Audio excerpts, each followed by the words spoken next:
Coming up on this edition of Reel to Reel. I'm Julie Bullier, and I'll explain why the Catholic Campaign for Human Development gives people more than just a free coat. I'm Steve Kiltonic.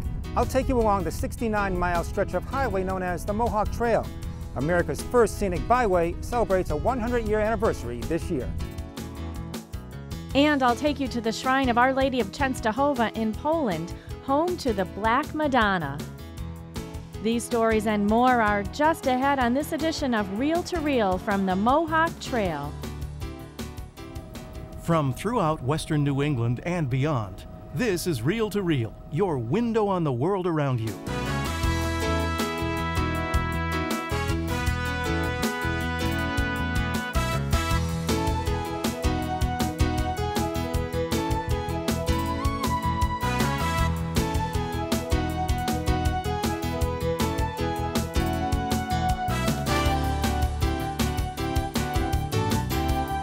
Here is your Reel to Reel host, Sharon Roulier. Hello and welcome to this special edition of Reel to Reel, this week from along the Mohawk Trail in Franklin County. This year, this famous car route is marking its 100th anniversary. And although it's popular year-round, its busiest time by far comes each autumn when it becomes a gallery of nature's colors. Steve Kiltonic will take a look at the Mohawk Trail coming up later on in our show. This week, Americans will mark the Thanksgiving feast, yet for too many of our neighbors, poverty is a very real crisis. Just this past week, it was announced that 1 in 30 children are homeless. In fact, one of the major themes of Pope Francis's pontificate is to help the poor and less fortunate, which is the goal of the Catholic Campaign for Human Development. This campaign offers a hand up rather than a handout to the needy, meant to help those in need live independently. This weekend, Catholics across our region will be asked to support this worthy cause. Julie Bullier tells us now how this money is being used locally in our diocese.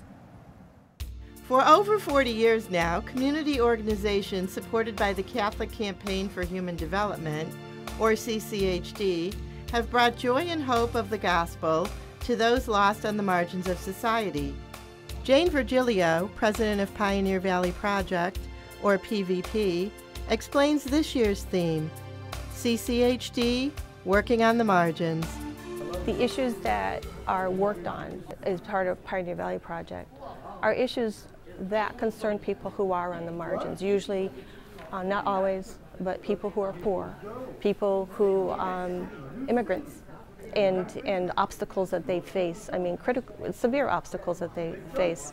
A good example of one, especially for folks who speak different languages, is a service that was put in place for 911 calls, emergency calls, and they have a language service that is going to allow those people who have emergency situations to actually be able to get through, be understood, and be helped. While most charities give a handout, like a free meal or a free coat, CCHD gives a hand up in helping others to become self-sufficient.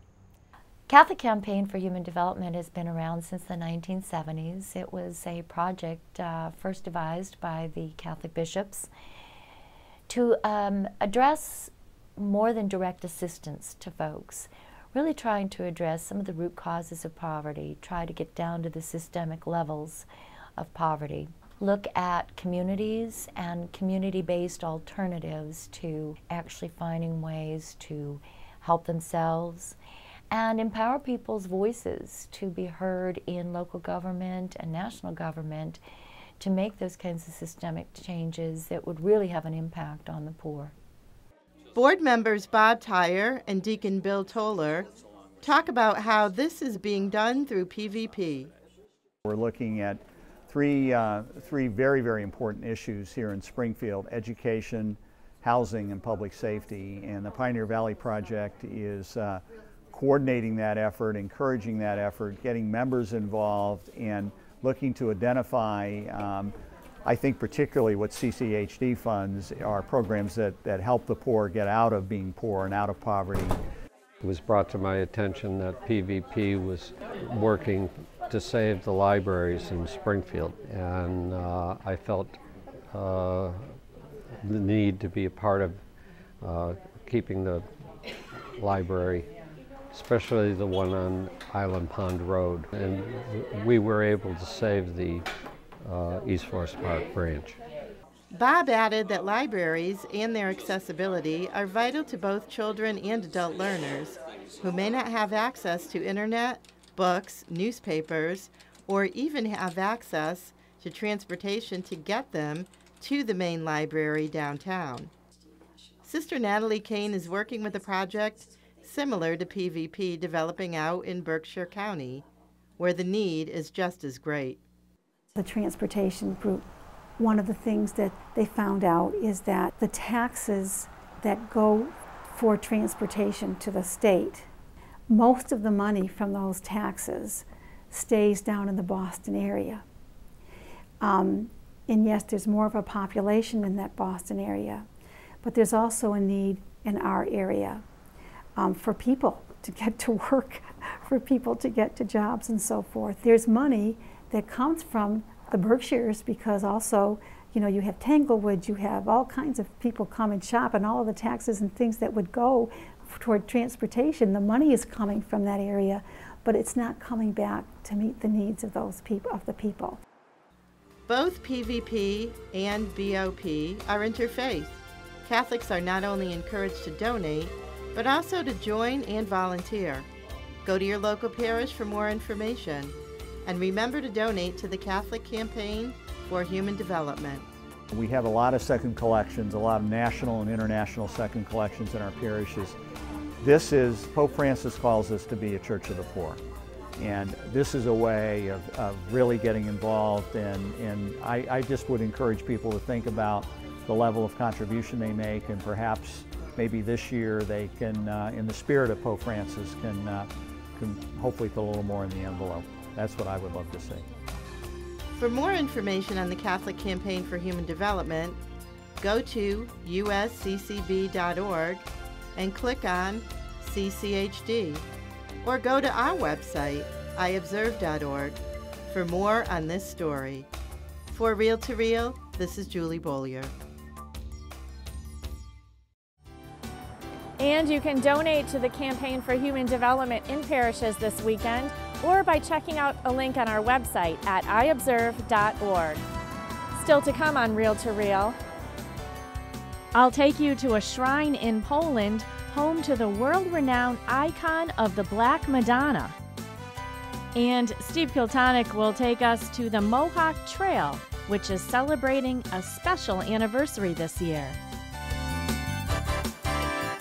These stories and more are still to come on this edition of Reel to Reel.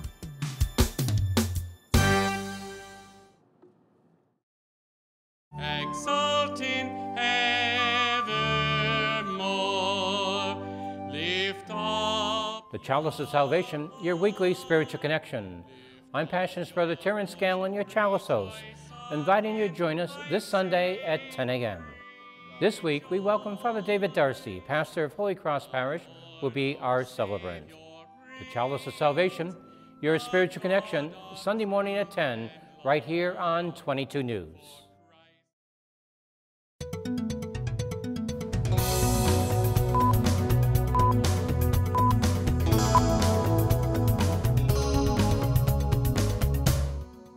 I'm Dan Dumas with your Reel to Reel news brief.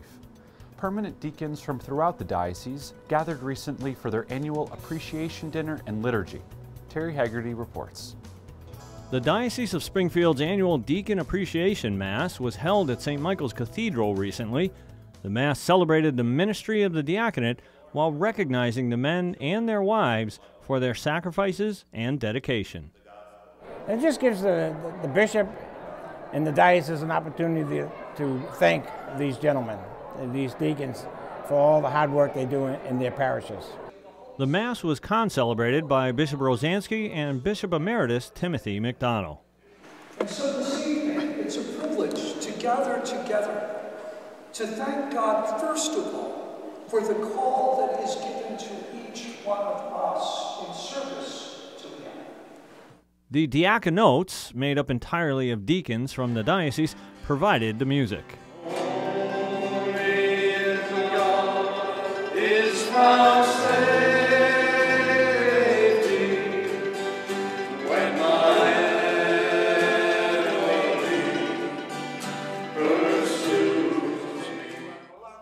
Following the Mass, a dinner allowed for formal recognition of the deacons who are celebrating significant anniversaries. Deacon Jose Rivera was ordained 30 years ago. Well, 30 years, it looks like a long time, but also it feels inside of you that it looks like it was yesterday. Deacon Jose says that his diaconate has been beneficial to him and to those to whom he has ministered. Deacon Roger Carrier was ordained 5 years ago. So it's been just a period of growth and of excitement, and it seems to me every day the Lord puts something different in front of us. And their numbers will grow when the next class of deacons is ordained next May. In other news, Bishop Mitchell Rosansky has formally called diocesan seminarian Ryan Travis Saliwa to orders. That means on Saturday, November 29th, he will be ordained a deacon at Holy Family Parish Church in South Deerfield, his home parish, during an 11 a.m. liturgy, and, God willing, will be ordained next June to the priesthood.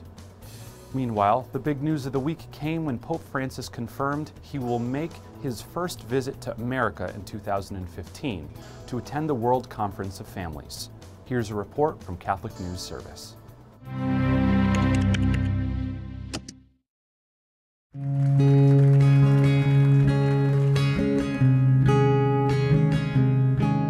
Mi piace confermare che a Dio piacendo, nel settembre del 2015 mi recherò in Filadelfia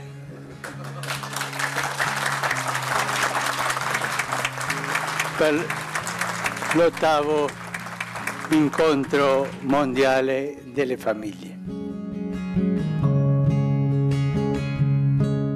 You know, the people have asked me if this was a surprise, and in itself it wasn't, because the Holy Father has said that he's going to be coming to Philadelphia for quite a few months. He's been telling me that personally. But for him to announce officially that he's coming so early is really quite an unusual thing. So it's going to re-energize our efforts. There's a lot of enthusiasm already, but I think 90% of the enthusiasm is based on the fact that the Holy Father will be with us. And now that he said that, I expect that there'll be even a double amount of enthusiasm as there is already. And I'm very happy about that.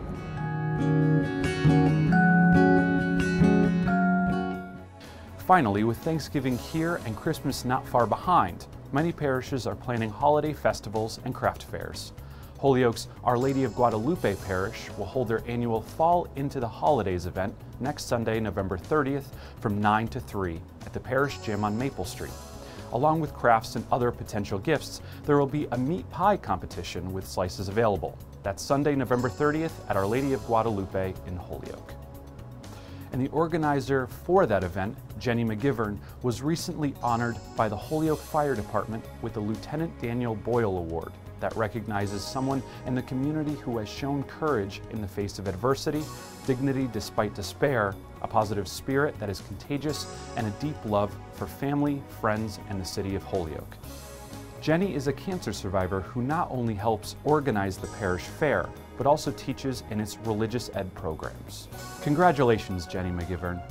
And remember to stay informed on all the happenings. You can log on to our news and information website, iobserve.org. There you'll find up-to-the-minute and accurate news in the Catholic Church, both here in the Diocese of Springfield and beyond. That's our news and information website, iobserve.org. I'm Dan Dumas, and that's your Reel to Reel News Brief. On the day before his death, Pope John Paul II sent a letter to the monks of Jasna Góra Shrine in Częstochowa, Poland. In the letter he wrote, "I entrust our homeland, the whole Church, and myself to her maternal protection. It's well known that this Pope, now St. John Paul II, had a very strong devotion to Mary, the Mother of God. Now in part 4 of my special series, Traveling in the Footsteps of St. John Paul II, the story of Jasna Góra Monastery with its shrine of Our Lady of Częstochowa, and why this national sanctuary has been attracting visitors for 6 centuries. Poland's national shrine, home to the Black Madonna. A sacred icon historically linked to protecting the people of Poland. Millions of pilgrims visit this shrine each year. And in July, pilgrims on the Catholic Communications pilgrimage, traveling in the footsteps of St. John Paul II, visited Jasna Góra, which means bright mountain in Polish. The shrine is a place of rich symbolism and national memory. It was a very special place for Karol Wojtyła, Pope John Paul II. Karol Wojtyła came as a little boy with his father. Karol Wojtyła came as a teenager. He organized trips when he was a young priest for teenagers as they walked here to the shrine for various feasts. And as a bishop, a cardinal, and then as pope, he came to this shrine because he saw how important this was for his own nation. And this was part of his blood, part of who he was, because he had a great devotion to our Blessed Mother. Most Poles associate Jasna Góra with personal experiences. Since the Middle Ages, every year, thousands of Poles go in pilgrim groups to visit Jasna Góra. Many of them walk the entire distance to get there. The average is 217 miles, taking between 10 and 11 days. Often there is a long line of people who wait to approach the shrine of Our Lady of Częstochowa. Upon arriving at the site of the icon, it is expected and a sign of respect for pilgrims to drop to their knees and traverse the interior of the shrine on their knees. Pope John Paul II was here in 1991 for World Youth Day, along with 1.4 million youths. And also many remember the mournful days in April 2005 when 300,000 gathered during the Pope's death and funeral. But history goes back very far for this shrine. In 1384, Prince Ladislaus, a prince of the Jagiellonian dynasty, built a special chapel to house the Black Madonna. In the chapel, the Black Madonna hangs above the altar. According to legend, St. Luke painted the icon on a plank from Christ's family home in Nazareth. The 4-foot-high painting displays a traditional composition well known in the icons of Eastern Christians. The Virgin Mary is depicted showing the way, directing attention away from herself, gesturing her right hand toward Jesus as the source of salvation, and the child in turn extends his right hand toward the viewer in blessing, while holding a book of Gospels in his left hand. The 2 scars on Mary's face were cut by Hussite swords 550 years ago. The picture is so revered that it is kept veiled in silver and is shown only at certain hours of the day. Pilgrimage leader Father Gary Daly celebrated Mass for the pilgrims along with Father Peter Gregory in the Chapel of the Rosary, where they also blessed a special icon as a gift for Springfield's new bishop, Mitchell Rosansky. Bishop Rosansky asked on our pilgrimage if we would pray for him. Obviously, his Polish roots, this is very significant to him. And so I told him that we would pray for him at the Shrine of Our Lady of Częstochowa. And so today we got an icon of Our Lady and we placed it on the altar of the icon, and Father Peter Gregory and myself blessed that icon on that altar. And Mary, God's Mother, pilgrim began to read the prayer answered. This shrine, dedicated to Mary, the Mother of God, is a reminder of the significance of Mary in the lives of all Catholics, says Father Daly. It's very important for us to give honor and respect to our mothers, our own mothers here on earth. So how much more respect should we have for the Mother of God, the Mother of our Lord? Lenny O'Loughlin, who came on the pilgrimage with her husband Jim, said she was especially drawn to this shrine dedicated to Mary. Her own mother was born in Poland. I think a mother's part in life is so important, and the love a mother shares with her children, has for her children, is just powerful, and it carries a lot of strength in their learning and their guidance and their upbringing and their love forever. The trip here is just, it's like a miracle. Sharon, it has blown me away, totally blown me away. Excuse me. Today in The Lady of Czestochowa in church, I mean, says it all. The Mass and everything, just what a mother means.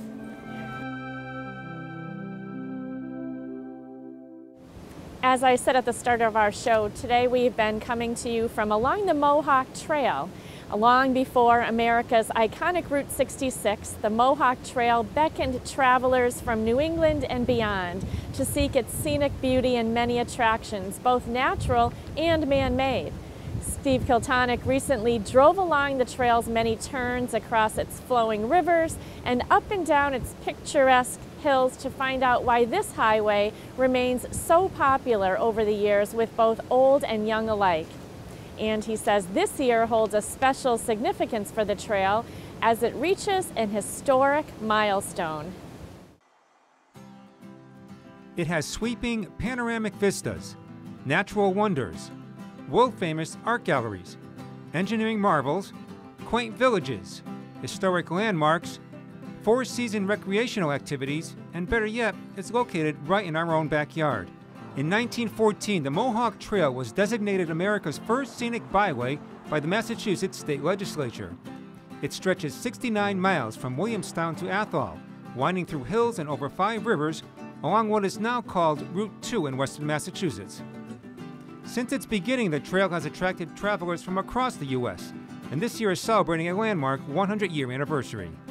For centuries, various Native American tribes used the trail as a footpath and served as a major trade and travel route from New York to New England. Early European settlers also used the Indian path, as did soldiers of the French and Indian Wars and the American Revolution. The footpath eventually became a stagecoach route in the 1880s, but it was America's love affair with the automobile that ultimately led to the trail's construction.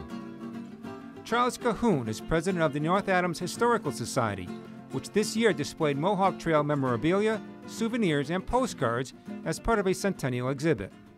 There was a committee from North Adams that decided to make it a scenic byway and to encourage it for use by auto travel and to prepare the terrain so that they could make that passage. Built at a cost of $368,000, the trail opened to much fanfare on October 27, 1914 at the Whitcomb Summit in the town of Florida. The road took on the moniker Mohawk Trail because of the fascination with Native Americans at the turn of the 20th century. In those days, it would probably have been lightly traveled, because affording an automobile back then would have taken somebody with more means. And to find places for buying gasoline would have been few and far between. But with the introduction of the Model T Ford, more of the masses could enjoy the newfound adventure of car travel. Stanley Brown of Florida has had a front row seat to the Mohawk Trail for 80 years. His father opened up Brown's garage in 1920, 6 years after the trail opened. As a boy, Stan would help his dad out by cleaning auto parts and hauling water to overheated cars.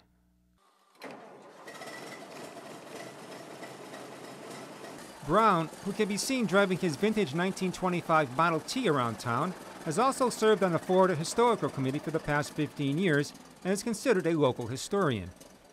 When the trail first opened, it was a gravel surface. It could be dangerous in wet weather. It would be slippery and so forth. And when they built the trail, they used materials that were available locally. Brown, who purchased the garage from his father in 1972, says he's made just about every kind of repair in the book for trail travelers. And it'd be water pumps, fuel pumps, radiator hoses, fan belts, whatever, you know, all kinds of things that would break, and you'd fix them up and they'd get going. There are many natural and man-made attractions that have kept people coming back year after year. Starting in Williamstown, the Clark Art Institute houses the works of renowned American artists. Traveling through North Adams is MassMoCA, or Massachusetts Museum of Contemporary Art. It's the largest center for contemporary art in the world. The Western Gateway State Park has exhibits on the region's railroad and industrial history. This year it also unveiled a Mohawk Trail centennial display. Leaving North Adams, drivers encounter the famous hairpin turn, which early on used to be a stopping point for overheated cars. From this vantage point, one can view North Adams. In the distance looms Mount Greylock, which is the state's highest mountaintop. Traveling further up the trail is the Whitcomb Summit. Rising 2,200 feet, it is the highest point on the trail. In 1923, Charles Kennedy donated land to the Massachusetts Elks Association. They constructed a life-size bronze elk statue, which serves as a memorial to its members who died in World War I. From here, the trail starts to wind its way down the steep slopes of the Hoosick Range, following the Cold River, through the Mohawk Trail State Forest, where some of the oldest trees in the state grow. One of the most photographed sites along the Mohawk Trail is the Hail to the Sunrise Monument here in Charlemont. The bronze statue depicts a Native American in full wardrobe facing the east and greeting the Great Spirit. It's a testament to the Mohawk peoples which once inhabited this region many years ago. The 8-foot-high, 900-pound monument was dedicated in 1932. Inscribed in the circular stone water pool are the names of various tribes and councils from across the United States. Off the trail's beaten path in row is the Hoosick Tunnel. Construction through solid granite began in 1847 and took 25 years to complete. Unfortunately, with it, 136 lives were lost. Many were Irish immigrants. The tunnel was truly an engineering marvel for its time. When they met at that halfway point, they were off the heading by only 9/16 of an inch. For the adventurous, there is whitewater rafting, zip-line runs, and rock climbing. Over the years, many businesses on the trail took on the Indian theme. Laureen York, who grew up on the trail, purchased a Mohawk trading post in Shelburne back in 1985. When we bought it, we decided we wanted to be more than souvenirs, and we wanted in a junk shop, which is a lot of people call, a tourist trap, that we wanted to bring into the area authentic Native American arts and crafts. York's big sellers are the moccasins, Native American jewelry, and T-shirts. She also has a large collection of Native American books. Shelburne Falls features the Bridge of Flowers, which is a former arch trolley bridge turned into a work of art every summer. Just downriver from the bridge are the unique glacial potholes. They're located below Salmon Falls, an old Native American fishing spot. There are also many farms and orchards across the trail where you can pick your own in season.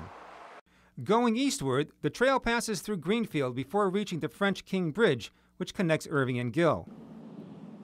The Mohawk Trail has evolved over the years, and although its heyday may have passed, Cahoon remains optimistic that the trail will retain its charm. The trail will never be replaced by a 4-lane divided highway. The terrain prohibits that, so it will always remain that scenic byway. The scenery will always be here. The reputation of the Mohawk Trail as a scenic route has grown over the years. The National Geographic Traveler selected it as one of 50 designated scenic routes in the United States. And there will always be travelers for whom the journey is more important than the destination. You can roam where fancies lead you over hill and dale, but you haven't seen America until you've seen the Mohawk Trail. For Reel to Reel, I'm Steve Kiltonic. And certainly a trip along the Mohawk Trail is a great outing to put on your bucket list. And for this week, that's Reel to Reel. Remember, you can stay informed on all the happenings in our diocese all the time by logging on to our news and information website, iobserve.org. There you will find the latest news along with a link to all of the stories you see here right on Reel to Reel. That's iobserve.org. And we also invite you to like us on our Facebook page at Catholic Communications. There you'll get alerts to breaking news and a sneak peek on upcoming stories. That's the Catholic Communications Facebook page. And next week we will have a special show for you recounting my trip to Poland in the footsteps of St. John Paul II. That's next week right here on Reel to Reel, your window on the world around you. Have a great, happy Thanksgiving, everyone. Reel to Reel is a production of the Catholic Communications Corporation, funded in part by the annual Catholic Appeal, and the support of you, our faithful viewers.